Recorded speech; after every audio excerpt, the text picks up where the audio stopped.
Good morning students. तो स्वागत है आपका मॉस और एसएम की इस ऑनलाइन क्लासेस में।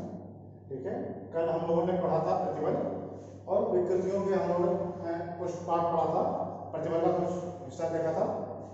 आज हम लोग, मैंने कहा था विकृति से शुरुआत करेंगे। आज हम लोग विकृति खत्म करेंगे। ठीक है, प्रतिबल हमारा खत्म हो गया, विकृति। तो कल से अगर आपको कोई दिक्कत हो, कल वाली क्लास में अगर कोई प्रॉब्लम आ रही हो तो आप कमेंट सेक्शन में जरूर आपने कमेंट्स दें कि कोई प्रॉब्लम है, तो मैं उसको जरूर सॉल्व कराने की कोशिश करूंगा। आपके डाउट्स जो भी हैं वो क्लियर कराने की जरूर कोशिश करूंगा। लेकिन आप लोग बताएं तो सही, कम से कम। जब तक आप बताएंगे नहीं तब तक मुझे कैसे पता चलेगा। ठीक है, आज हमने कहा था कि आपको यहीं से शुरुआत करूंगा, विकृति से। विकृति क्या होती है कि किसी बल द्वारा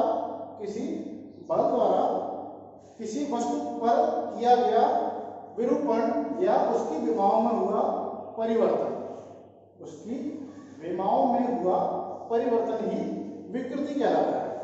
फॉर एग्जाम्पल, मैं कोई रॉड है वो खींच के लंबा कर दूं तो वो विकृति हो गई, उसको मैं दबा के छोटा कर दूं तो विकृति हो गई। कैसे भी हो, कोई भी ब्लॉक हो, कोई भी रॉड हो, उसको मैं कम करता हूं या बढ़ाता हूं, दोनों ही स्थिति में मेरी विकृति होती है। अब विकृति के कुछ पार्ट्स मैंने आपको बताए थे। क्या है विकृति? स्मॉल ई से नोट करेंगे। और क्या है? विमाओं में हुआ परिवर्तन बटे वास्तविक विमा, यानी कि आकार में परिवर्तन बटे वास्तविक आकार। जो भी आकार में परिवर्तन हुआ है उसके बटे में जो पहले था, उन दोनों का अनुपात ही हमारा विकृति कहलाएगा। उन दोनों का अनुपात विकृति कहलाएगा। क्लियर? तो सबसे पहले थी मेरी अनुदैर्घ्य विकृति। अनुदैर्घ्य यानी कि लॉन्गिट्यूडनल स्ट्रेन, अनुदैर्घ्य विकृति। क्या होगा अनुदैर्घ्य विकृति? बल की दिशा में हुई विकृति। बल की दिशा में हुई विकृति को कहेंगे अनुदैर्घ्य विकृति। अब इसका कोई एक फॉर्मूला नहीं है। जैसे मैंने कहा था, ये इसको हम लोग क्या कह सकते हैं, अगर लंबाई की दिशा में विकृति निकालेंगे तो ये फॉर्मूला बन जाएगा। यदि चौड़ाई की दिशा में निकालेंगे तो ये बन जाएगा। मोटाई की दिशा में निकालेंगे तो ये बन जाएगा। वॉल्यूम की दिशा में निकालेंगे तो ये बन जाएगा। कुछ भी लिख सकते हैं। ये क्या है? लंबाई में परिवर्तन बटे वास्तविक आकार, चौड़ाई में परिवर्तन बटे वास्तविक चौड़ाई, मोटाई में परिवर्तन बटे वास्तविक मोटाई, आयतन में परिवर्तन बटे वास्तविक आकार। तो ये सब कुछ हमारा अनुदैर्घ्य विकृति के अंतर्गत आएगा। लेकिन कब आएगा? जब बल उसी दिशा में लग रहा हो, जब लगाया गया बल विकृति की दिशा में हो, या जब कोई विकृति बल की दिशा में होती है तो उसको हम कहते हैं अनुदैर्घ्य विकृति। पार्श्व विकृति क्या है?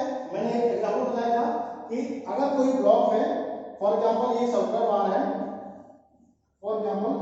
बार है, ठीक है, यदि मैं ऐसे बल लगा रहा हूं, ये एल लेंथ है, बल मैंने ये लगा दिया, एक्स की दिशा में मैंने बल लगा दिया, तब मेरी अनुदैर्घ्य विकृति क्या होगी? यानी कि लॉन्गिट्यूडनल स्ट्रेन क्या होगी? Delta L upon L. ये हो जाएगी मेरी अनुदैर्घ्य विकृति। ठीक है, और बल की दिशा के लंबवत हुई विकृति को कहेंगे पार्श्व विकृति। यानी कि पार्श्व विकृति क्या होगी? जब ये लंबाई बढ़ेगी तो ये कम होगा कि नहीं होगा? ये होगा कम, यानी कि डेल्टा डी अपॉन डी। ये हो जाएगा मेरी पार्श्व विकृति। उल्टा करते हैं हम, अगर क्या करते हैं, बल यहां पर लगा दूं, फॉर एग्जांपल बल यहां पर लगा दूं, ये अनुदैर्घ्य डी, पार्श्व क्या हो जाएगी? डेल्टा डी अपॉन डी, वो भी माइनस में। क्यों? क्योंकि ये कम हो रही है, जो बढ़ रही है वो प्लस है, जो कम हो रही है वो माइनस है। अब अगर मैं उल्टा कर दूं, बल यहां से हटा देता हूं मैं, बल मैंने यहां से हटा दिया, बल लगा दिया मैंने ऐसे इधर की तरफ लगा दिया। अब क्या होगा? मेरी अनुदैर्घ्य विकृति क्या हो जाएगी? ये हो जाएगी, वो भी माइनस में, क्योंकि ये देखो दबा रहा हूं मैं, संपीड़न बल लगा रहा हूं, तो अनुदैर्घ्य विकृति हो जाएगी मेरी, पार्श्व विकृति हो जाएगी मेरी ये वाली। ध्यान से दो, बल की दिशा में हुई विकृति को अनुदैर्घ्य विकृति कहते हैं, बल की दिशा के लंबवत हुई विकृति को पार्श्व विकृति कहते हैं। यदि लंबाई में वृद्धि हो रही है तो प्लस आएगा, कमी हो रही है तो माइनस में आएगा। ये देखिए यहाँ पर कमी हो रही है, इसीलिए मैंने अनुदैर्घ्य विकृति ये रहेगी, लेकिन माइनस में है। जब भी अनुदैर्घ्य विकृति प्लस में रहेगी तो पार्श्व विकृति माइनस में रहेगी, पार्श्व विकृति प्लस में रहेगी तो अवधारी विकृति माइनस में रहेगी। दोनों एक साथ प्लस नहीं हो सकते, दोनों एक साथ माइनस नहीं हो सकते। दोनों एक साथ प्लस हो रहे हैं मतलब क्या है कि लंबाई में भी वृद्धि हो रही है, चौड़ाई में भी वृद्धि हो रही है और मोटाई में भी वृद्धि हो रही है। ऐसा कभी पॉसिबल है क्या? ऐसा एक्चुअल में पॉसिबल नहीं है कि आपने एक बल लगाया और उसकी लंबाई में भी वृद्धि हो गई, चौड़ाई में भी वृद्धि हो गई और ऊंचाई में भी वृद्धि हो गई, यानी टोटल आयतन में भी आयतन में वृद्धि हो गई। भाई कोई बल लगाने से आयतन में वृद्धि थोड़ी हो सकती है। आयतन में वृद्धि तभी हो सकती है जब तीन बल लग रहे हो, जब तीनों दिशाओं में बल लग रहे हो तभी मेरी आयतन में वृद्धि संभव है, अन्यथा एक बल से हमारा संभव नहीं है। अब यहाँ पर हमें कुछ स्टैंडर्ड बार दिए गए हैं, सर्कुलर बार और रेक्टेंगुलर बार। ये सर्कुलर बार हो गया, ये हो गया मेरा रेक्टेंगुलर बार। तो इन दोनों पर ही अभी हमको अध्ययन करना है। कोई रैंडम बॉडी नहीं लेनी है, कोई भी रैंडम बॉडी नहीं लेनी है, क्योंकि कोई भी आपने जिसकी बीमा पता ना हो, आपने उल्टा सीधा कोई भी ब्लॉक बना दिया इसकी आप मुझे बीमारी याद करो या उसमें विकृति याद करो, ऐसा कुछ भी नहीं है। ये चीज समझ में आई, अवधारी विकृति और पार्श्व विकृति दोनों में अंतर समझ में आया। अब एक और आती है कर्तन विकृति। कर्तन बल मैंने आपको समझाया था। कर्तन बल आपको पता है क्या होता है? कर्तन बल दो सतहों के मध्य लगने वाले बल को कहते हैं, दो सतहों के मध्य लगने वाले स्पर्शीय बल को कहते हैं कर्तन बल। दो सतहों के मध्य लगने वाले स्पर्शीय बल को कहते हैं कर्तन बल, और उस कर्तन बल के कारण हुई विकृति को कहते हैं कर्तन विकृति। उस कर्तन बल के कारण हुई विकृति को कहेंगे कर्तन विकृति।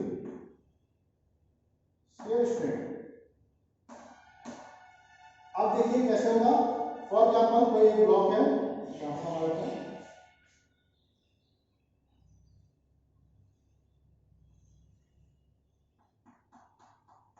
ये लीजिए, ठीक है। अब कर्तन बल कहां लगेगा? यहीं पर लगेगा। कर्तन बल यहां पर लगेगा और उसका विरोध करने के लिए प्रतिरोधी बल लगेगा यहां पर, इस सरफेस पर, क्योंकि यहां पर क्या लगेगा? फ्रिक्शन फोर्स जिसे कहते हैं कि इसको रोकने के लिए, इसको चलाने से रोकने के लिए लगने वाला विपरीत बल यहां पर लगेगा इस सरफेस पर। होगा क्या? परिणाम क्या होगा? अभी ये चलना नहीं है, ये चल नहीं रही है, फिर भी क्या होगा? छोटा सा इसमें ट्विस्ट आ जाएगा, ये छूट जाएगी, बॉडी जो है ऐसी हो जाएगी। यदि इसको मैं फिक्स कर देता हूं, नीचे वाले सरफेस को मैं फिक्स कर देता हूं, तो ऊपर से बल लगाएंगे तो क्या होगा? ये ऐसी हो जाएगी थोड़ी सी। फॉर एग्जाम्पल 5 एंगल पर झुक गई, फॉर एग्जाम्पल 5 कोण पर झुक गई, इसको हम लोग 5 से डिनोट करेंगे। शेयर स्ट्रेन को क्या करेंगे? 5 से डिनोट करेंगे। तो माना कि ए हो गया, बी हो गया, सी हो गया, ये डी हो गया, ये डी डैश हो गया, ये सी डैश हो गया। क्लियर? अब विकृति निकालते हैं तो क्या करते हैं हम लोग? जब भी एंगल निकालते हैं तो हम लोग क्या करते हैं? tan का इस्तेमाल करते हैं। तो tan phi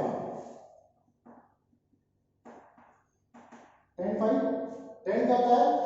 लंब बटे आधार, लंब बटे आधार। तो ये क्या है? Triangle A D D dash, triangle A D D dash और triangle B C C dash में। कैसे सुनिए, ट्रायंगल कौन कौन सा बना रहा हूं मैं? Triangle A D D dash and triangle B C C dash में tan phi इक्वल टू क्या हो जाएगा? लंब बटे आधार, कोण के सामने वाली भुजा होती है लंब, यानी कि डी डी डैश, और आधार होती है ए डी। सेम यहां पर लंब क्या हो जाएगा? C C dash upon A B C. ध्यान से देखिए मैंने क्या किया है, इस दोनों ट्रायंगल में लंब डी डी डैश और सी सी डैश है और आधार है A D and B C. तो फाई बराबर हो जाएगा tan inverse D D dash upon A D और या, और का मतलब या पर है, वैसे तो इक्वल ही है दोनों। 5 equal to tan inverse C C dash upon D C. एक ही बात है, ये हो गई मेरी कर्तन विकृति। क्लियर, ये कर्तन विकृति हो गई, तो नोट कर लीजिए। ये फॉर्मूला आपको याद रखना है, ये फॉर्मूले आपको काम में आएंगे, फॉर्मूले आपको याद रखने हैं। एक विकृति और होती है जो मैंने अभी आपको बताई, आयतन विकृति। आयतन विकृति ये जो मैंने अभी आपको बताया विकृति में आयतन विकृति। नेक्स्ट हेडिंग है वॉल्यूमेट्रिक स्ट्रेन यानी कि आयतन विकृति।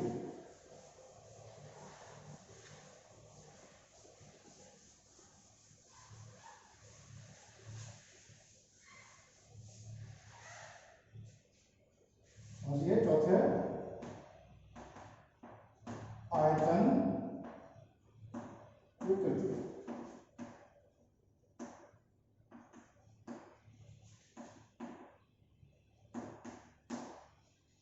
आयतन विकृति क्या हो जाएगा, ई बी। क्या होगा, आयतन में परिवर्तन बटे वास्तविक आयतन, आयतन में परिवर्तन बटे वास्तविक आयतन, यही होगा आयतन में परिवर्तन बटे वास्तविक आयतन। और आयतन में परिवर्तन क्या होगा, यहां पर देखिए आयतन में परिवर्तन क्या होगा, जब x की दिशा में विकृति हो रही हो प्लस y की दिशा में विकृति हो रही हो प्लस z की दिशा में विकृति हो रही हो, जब तीनों दिशाओं में विकृति हो रही हो तभी मेरी आयतन विकृति संभव है। अभी भी मैंने आपको बताया था, जब तीनों दिशाओं में विकृति होगी तभी आयतन विकृति संभव है। तो आयतन विकृति क्या हो जाएगी, डेल्टा v अपॉन v, आयतन में परिवर्तन बटे वास्तविक आयतन। और आयतन में परिवर्तन कब होगा, जब तीनों दिशाओं में एक साथ विकृति हो रही हो। क्लियर, इतना समझ में आया? तो अभी डिटेल में नहीं आना है, डिटेल में आगे पढ़ाऊंगा, लेकिन अभी केवल इतना समझ लीजिए कि एक कोई आयतन विकृति है और आयतन विकृति यानी कि चेंज इन वॉल्यूम बटे ओरिजिनल वॉल्यूम। अब लंबाई में परिवर्तन बटे वास्तविक लंबाई, लॉन्गिट्यूडिनल हो गई। आपका ये क्या, लंबाई में परिवर्तन बटे वास्तविक लंबाई, चौड़ाई में परिवर्तन बटे वास्तविक चौड़ाई, मोटाई में परिवर्तन बटे वास्तविक मोटाई। वैसे ही है आयतन में परिवर्तन बटे वास्तविक आयतन, और इसमें कुछ खास नहीं है। इतना चीज समझ में आया? अब मोस्ट इंपॉर्टेंट एक कॉन्सेप्ट है, सुबह मैंने आपको एक वीडियो शेयर किया था, आपने सबने देखा भी होगा, वाईफाई स्टडी का डीएसएल का, उन्होंने पढ़ाया हुक्स लॉ। समझ में भी आया होगा, थोड़ा बहुत समझ में सबको आया होगा, पक्के में समझ में आया होगा। तो ऐसा नहीं है कि मैं पढ़ा रहा हूं तो सब नहीं, सिर्फ मैं पढ़ाऊंगा। बेटा ज्ञान जहां से मिले वहां से बटोर लो, आपको जहां से भी अच्छा लगता है, जहां से भी आपको पढ़ने को मिलता है, आप पढ़ना शुरू कर दो। ये मत समझो कि सब पढ़ाएंगे तभी पढ़ूंगा। तो जितना भी आपको मिलता है ज्ञान वो कम ही है। फिर नेक्स्ट है हेडिंग हुक्स लॉ। हुक का नियम, हुक का नियम।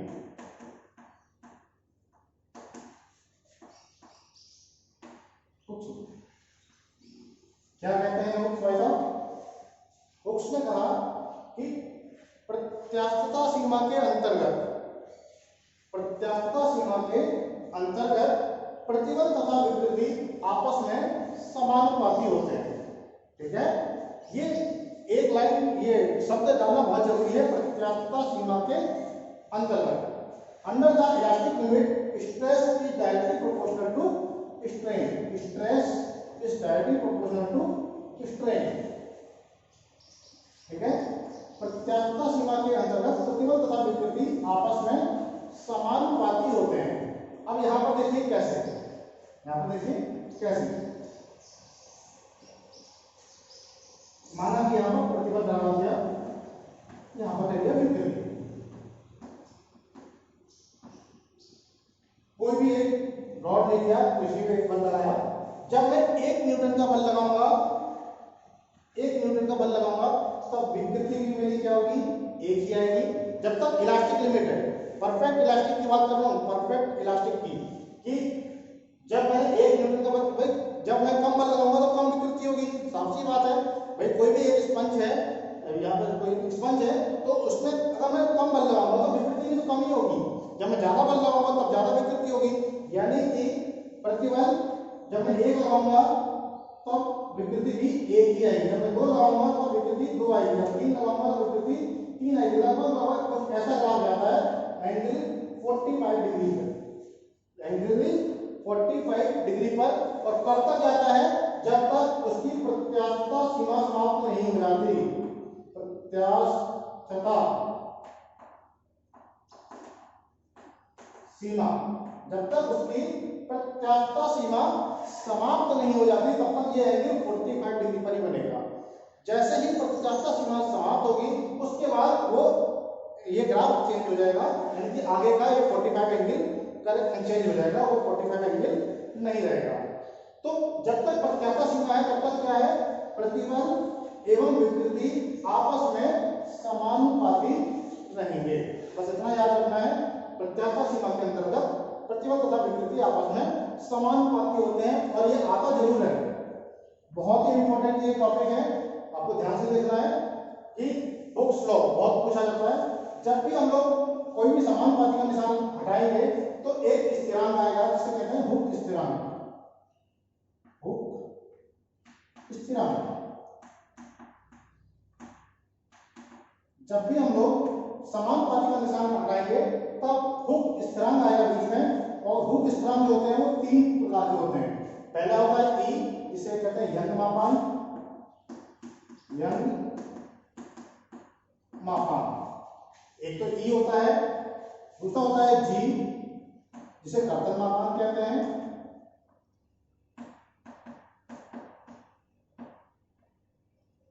तीसरा होता है के, जिसे आयतन मापांक कहते हैं। आयतन मापांक, modulus of elasticity, rigidity of the elastic, क्या होता है ये? Modulus of elasticity, modulus of rigidity and bulk modulus. Modulus of elasticity, modulus of rigidity and bulk modulus, इसको कहेंगे। अब यहाँ पर देखिए क्या होता है यंग मापांक, क्या होता है कर्तन मापांक, और क्या होता है आयतन मापांक। इनको समझते हैं थोड़ा सा। यंग मापांक तो सीधा सीधा है कि सीधा प्रतिबल एवं विकृति के अनुपात को हम लोग कहेंगे यंग मापांक। सीधा प्रतिबल एवं विकृति के अनुपात को कहेंगे यंग मापांक। एक्चुअली ये ऐसे आया कुछ sigma equal to E into E, ऐसे क्या था? ई की जगह पर अब हम लोग जी भी रख सकते हैं, इसकी जगह पर हम लोग के भी रख सकते हैं, ठीक है। तो यहाँ पे देखिए सीधे आ गया सिग्मा अपॉन ई, ये एक फॉर्मूला बन गया ई बराबर सिग्मा अपॉन ई, यानी कि सीधा प्रतिबल तथा उससे विभाजित विकृति के अनुपात को यंग मापांक कहेंगे। दूसरा है कर्तन मापांक। कर्तन मापांक क्या है? कर्तन प्रतिबल, कर्तन प्रतिबल यानी कि इसको हम लोग क्यू से नोट करते हैं। कर्तन प्रतिबल तथा उससे उपजी विकृति, कर्तन विकृति अभी हम लोगों ने कही फाई होती है, ठीक है। कर्तन प्रतिबल तथा उससे उपजी विकृति यानी कि कर्तन प्रतिबल,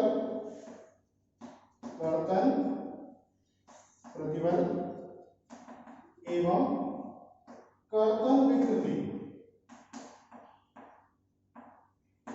है तो प्रतिबल और विकृति का अनुपात, लेकिन यहाँ पर शेयर आ गया तो shear stress and shear strain, यानी कि कर्तन प्रतिबल तथा कर्तन विकृति के अनुपात को क्या कहेंगे? कर्तन मापांक। और दूसरा है आयतन मापांक, यानी कि आयतन प्रतिबल तथा आयतन विकृति, आयतन प्रतिबल तथा आयतन विकृति के अनुपात को कहेंगे आयतन मापांक। ये आसान से है, 3 फॉर्मूले हैं, आसान से हैं लेकिन बहुत काम के हैं, आपको हमेशा काम में आएंगे, सारे न्यूमेरिकल में काम में आएंगे, ये इनको ध्यान में रखना है आपको। ये तीनों चीजें आपको याद होनी चाहिए। पहला क्या है? E equal to sigma upon E, number 1 ये बनकर आया। दूसरा G equal to U upon 5, ये दूसरा बनकर आया। और तीसरा बनकर आया K equal to sigma V upon E. ये 3 फॉर्मूले बनकर आए।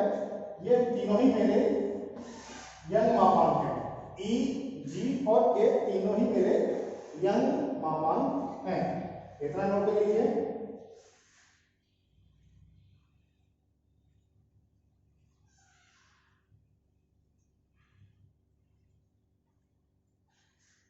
उसके बाद नेक्स्ट हेडिंग डालेंगे पॉइजन अनुपात, पॉइजन अनुपात, पॉइजन रेशियो, पॉइजन अनुपात। ये हुक का नियम खत्म हो गया।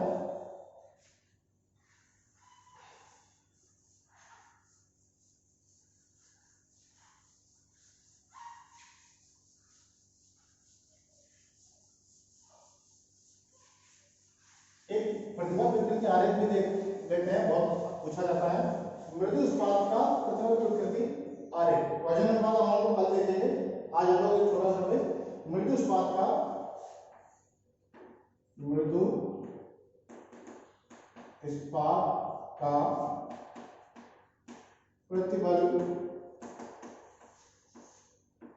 विकृति आरेख, मृदु इस्पात का प्रतिबल विकृति आरेख। बहुत बार पूछा गया है, कम से कम 80% पूछा जाता है।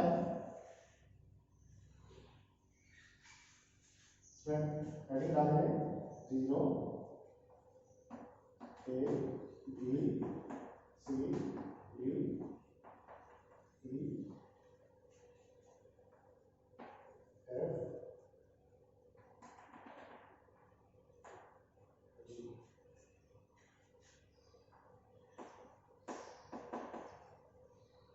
प्रतिबल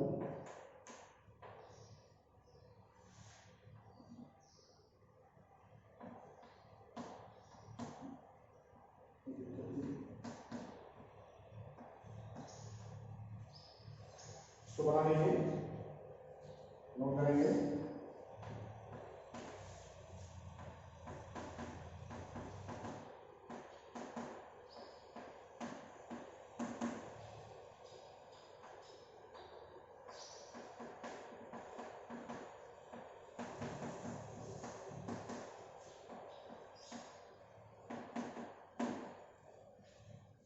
ओ ए प्रत्यास्थता सीमा, बी प्रत्यास्थता सीमा समाप्त, सी उच्च पराभव बिंदु,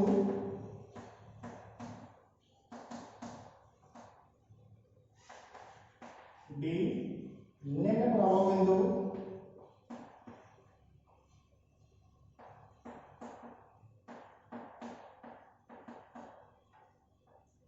निम्न पराभव बिंदु, ई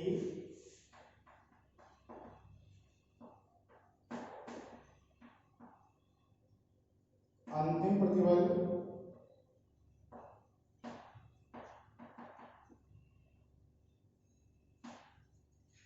एफ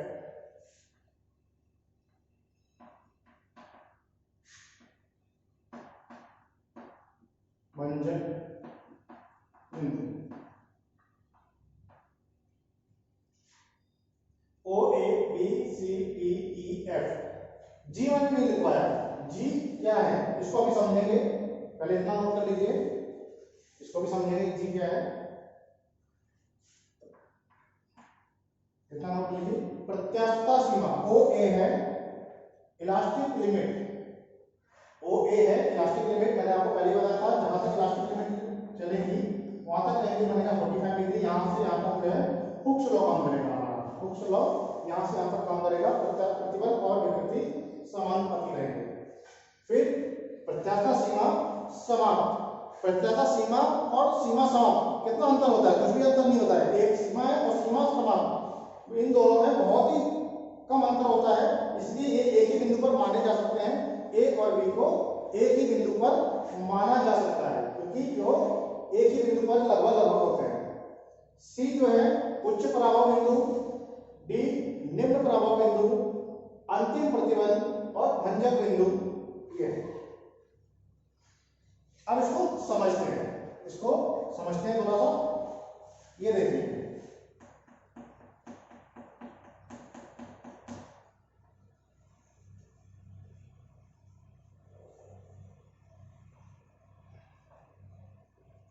इसको ध्यान से समझिएगा, समझाने के लिए नहीं आता है लेकिन लिखने के लिए आता है, तो आप कितना भी लिख दोगे काम चल जाएगा। ये कोई आयरन रॉड है, क्या है मृदु इस्पात की एक रॉड है, ये क्या है रॉड है मृदु इस्पात की, जिसका डी जो है वो व्यास है। मृत्यु इस्पात की एक रॉड है। क्या करना है मुझे, प्रतिबल विकृति आरेख बनाना है। क्या करूंगा मैं, यहाँ पर एक बल लगाना शुरुआत किया मैंने, क्या किया, एक बल लगाना शुरुआत किया। लेकिन कितना शुरुआत किया बल मैंने, for example 1 Newton, for example मैंने 1 न्यूटन का बल लगाया। क्या होगा, 1 न्यूटन बल लगाया, 1 न्यूटन की विकृति हुई, बल हटा दिया, बस वापस, यानी कि कोई भी विकृति नहीं होगी। अगर मैंने बल यहाँ से हटा दिया तो विकृति मेरी हो जाएगी 0, क्योंकि बल मेरा 0 हो गया, विकृति भी 0 हो जाएगी, क्योंकि वो अंडर द इलास्टिक लिमिट अभी है। वो कहाँ है, इलास्टिक लिमिट के अंदर है, इसलिए वो उसकी विकृति क्या हो जाएगी, 0 हो जाएगी।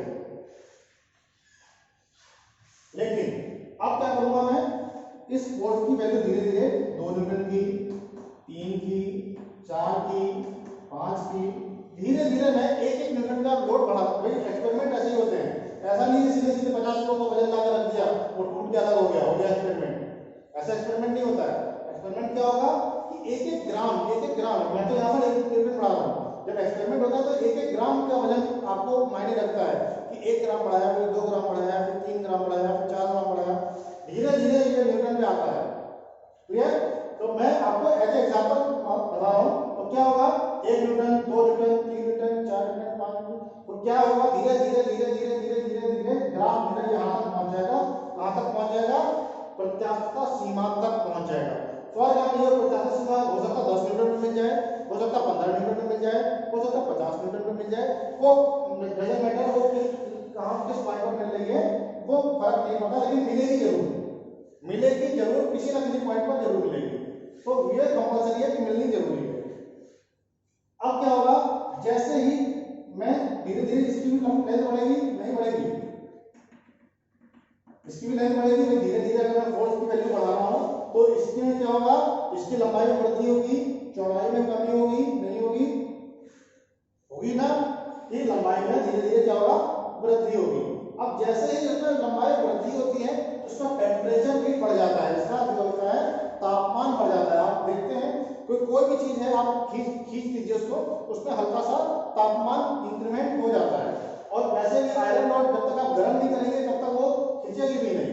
आयरन रॉड क्या होगा, जब तक आप उसको गर्म करेंगे, उसकी टेम्परेचर इंक्रीमेंट करेंगे, तभी उसमें कुछ तनाव ला सकते हैं। ऐसे आपने कोई सरिया खींच के देख लो कितना बढ़ जाएगा, कुछ नहीं बढ़ेगा। लेकिन क्या होगा, जब धीरे धीरे उसमें मान लीजिए गर्म है रॉड और धीरे धीरे मैंने इसको खींचा शुरू किया, ये मेरी प्रत्यास्थता सीमा समाप्त हो गई। अब क्या होगा, माना जी फॉर एग्जाम्पल ये 15 न्यूटन पर समाप्त हो गई मेरी प्रत्यास्थता सीमा। अब मेरा ग्राफ बन गया यहाँ पर। इसके बाद क्या होगा, अगर मैं थोड़ा सा भी बल लगाऊंगा, 15 से मैंने 1 न्यूटन और आगे बढ़ाया, तो वो परमानेंट डिफॉर्मेशन होगा, परमानेंट डिफॉर्मेशन होगा। अब इसके बाद जो भी विकृति होगी वो परमानेंट विकृति होगी, वो वापस इधर नहीं जाने वाली। अभी तक तो ये था यहाँ तक खींचा, छोड़ दिया, वो वापस यहाँ पर आ गया, लेकिन एक लिमिट के बाद वो वापस नहीं जाने वाला, वो लिमिट के बाद वो परमानेंट डिफॉर्मेशन हो जाएगा। ठीक है, परमानेंट डिफॉर्मेशन में क्या होगा, प्रतिबल कम लगेगा, विकृति ज्यादा होगी। प्रतिबल कम लगेगा क्योंकि अब जितना प्रतिबल लगना था वो लग गया, अब विकृति ज्यादा होगी, प्रतिबल की वैल्यू की रेजिस्टेंस जो होती है वो वापस खींचने की जो क्षमता होती है वो कम हो जाएगी और विकृति ज्यादा होगी। एक पॉइंट ऐसा आएगा कि आप बल हटा लोगे, ध्यान से सुनना, कि एक टाइम ऐसा आएगा कि आप बल हटा लेंगे और ये जो रॉड है स्वयं के भार के कारण, अपने भार के कारण इसमें विकृति होगी, स्वयं के भार के कारण अपने आप विकृति होगी, यानी कि इसका हमें फोर्स लगाने की जरूरत नहीं है, इसमें विकृति ऑटोमेटिकली हो जाएगी। बिल्कुल ऐसे जैसे चासी टाइप की चुकी है उस टाइप से वो अपने आप धीरे धीरे विकृत होगा। वो पॉइंट क्या है मेरा, सी पॉइंट, उच्च पराभव बिंदु। वो पॉइंट क्या कहलाएगा मेरा, उच्च पराभव बिंदु, जहां पर वस्तु जो है बिना भार लगाए या बिना बल लगाए अपने स्वयं के भार के कारण विकृति होना शुरू हो जाती है, वह कहलाता है उच्च पराभव बिंदु। और क्या होगा, विकृत होते होते होते होते एक टाइम आएगा वो रुक जाएगी, विकृत होगी, विकृत होने के बाद वही परमानेंट थोड़ी विकृति होती रहेगी, कहीं ना कहीं आके वो रुकेगी, रुक गई, जहां पर भी रुकेगी वो हो जाएगा मेरा निम्न पराभव बिंदु, जहां पर भी रुकेगी वह हो जाएगा मेरा निम्न पराभव बिंदु। ठीक है, इसके बाद क्या होगा, जहां पर रुकेगी वहां पर आप थोड़ा सा भी बल लगा दोगे, बहुत ज्यादा तेजी से होगी और प्रतिबल नाम मात्र का हो जाएगा। जहां पर वो रुकेगी, जहां पर भी वो वस्तु अपने आप डिफॉर्मेशन होते होते रुक जाएगी, वहां पर आप थोड़ा सा भी बल लगाओगे, विकृति बहुत तेजी से होगी और उसमें नाम मात्र का प्रतिबल बचेगा और एक पॉइंट पर टूटने से ठीक पहले अंतिम प्रतिबल लगेगा और वस्तु टूट के दो पार्ट में डिवाइड हो जाएगी। टूटने से पहले अंतिम प्रतिबल लगेगा और वो दो पार्ट में डिवाइड हो जाएगी। अब जी पॉइंट कहां से आया? जी पॉइंट यहां से आया जहां पर भी निम्न प्रभाव बिंदु था, जहां पर वस्तु आके रुक गई थी, डिफॉर्मेशन होते होते रुक गई थी, उस समय वो बहुत गर्म थी, उसमें टेम्परेचर ज्यादा था, लेकिन अगर उसको ठंडा कर दो, उसी पॉइंट पर अगर मैं उस वस्तु को ठंडा कर लेता हूं, जैसे लावा होता है, जब ज्वालामुखी फटता है तो लावा बहता हुआ आता है और कहीं ना कहीं आके रुक जाता है और रुकने के बाद अगर उसको ठंडा कर दिया जाए तो वो एक सॉलिड बन जाता है, वो एक पूरा पूरा धातु बिल्कुल मतलब कठोर हो जाता है। तो वही काम होगा यहाँ पर, अगर मैं उस पॉइंट पर, पॉइंट डी पर इसको ठंडा कर दूं, ठंडा करने के बाद क्या हो जाएगा, फिर से उसमें प्रत्यास्थता आ जाएगी, फिर से उसमें आपको प्रत्यास्थता के गुण मिल जाएंगे, जबकि यहाँ पर प्रत्यास्थता के गुण नाम मात्र थे, लेकिन ठंडा होने के बाद क्या होगा, फिर अच्छा खासा उसके आपको तोड़ने के लिए दोबारा से बल लगाना पड़ेगा, यानी कि ये जो बॉडी है ये दोबारा से सेम फिगर ड्रॉ करेगी, सेम यहाँ से शुरुआत होगा, ये जो ग्राफ बनेगा वो दोबारा से यही शुरुआत होगा और फिर अगर आप दोबारा करेंगे तो यहाँ पर एक और ग्राफ बनेगा। तो ये क्या होता है, वो अनलिमिटेड टाइम तक चलता रहेगा, ये यहाँ पर बनेगा, फिर यहाँ पर बनेगा, ये अनलिमिटेड टाइम तक चलता रहेगा। इसीलिए इसको डॉटेड डॉटेड करके बनाते हैं, इसको डार्क लाइन से नहीं बनाते क्योंकि इसकी कोई लिमिट नहीं है। ये क्या होता है, अनलिमिटेड टाइम तक बनाया जा सकता है, कितने बार भी उसको गर्म खींच के ठंडा कर दो, कितनी बार उसको विकृति कर दो, उसकी कोई भी लिमिट नहीं है। इसलिए ये हमारा ग्राफ जो है डॉटेड डॉटेड बनाया जाता है। तो इतनी चीज समझ में आई। आज के लिए बस इतना ही। कल हम लोग देखेंगे पॉइजन अनुपात, पॉइजन रेशियो के साथ हम लोग वॉल्यूमेट्रिक स्ट्रेन भी देखेंगे, ये आयतन विकृति क्या होती है वो सब भी देखेंगे। आज के लिए बस इतना ही। जो भी कोई दिक्कत है, कोई प्रॉब्लम है, आप मुझको कमेंट करके बताएं।